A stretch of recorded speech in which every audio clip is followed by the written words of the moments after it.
The recent trend in multiplayer games moves away from the social aspects that made them so successful in the first place. Drop me a line in the comments below with how you feel about it, but first, my opinion. I'm Tarmack and this is Feature Creep.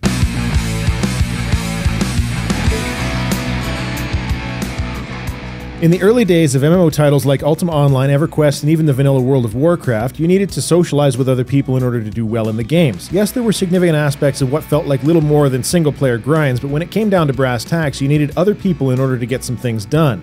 This, combined with the lack of any real support from the game itself, spawned huge numbers of small communities within the games. Guilds sprung up whether support for them existed or not, chat channels with constant streams of questions and answers were the norm, and people weren't afraid to send messages to others asking for help.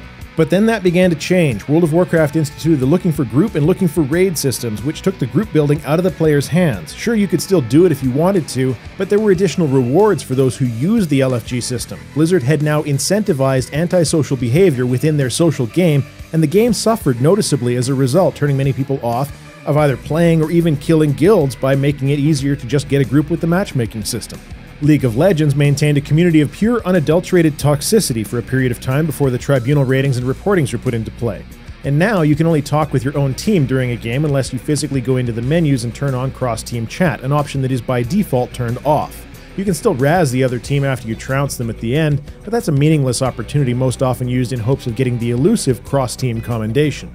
And now, Hearthstone, with its 8 emotes and no chat system, essentially, has taken the antisocial social game bar even further. You can chat with people on your friends list, but there's no way to add people you play against to that friends list. This makes people who want to add friends either play other Blizzard games, know the people in real life, or rely on forums where people can post their battle tag.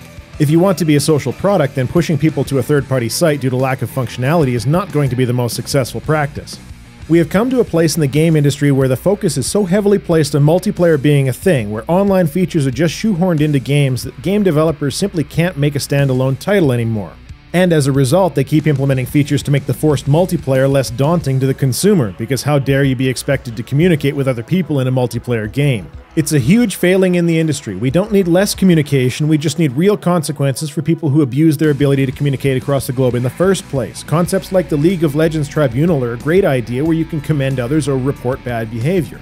Personally, I'd like to see an open by default chat system where known and consistently reported toxic users are simply shadow banned, which means they can still chat but nobody hears them. Or perhaps the reverse, where a good rating gives you access to the chat system. This is a problem that the game industry needs to solve. Multiplayer games need to be social experiences, not just games where the other players are little more than bots to you. You want that community feel, that social aspect, the sharing that occurs as a result, the word of mouth? Get back to the social roots of multiplayer games, and then we'll talk. Hear what I did there?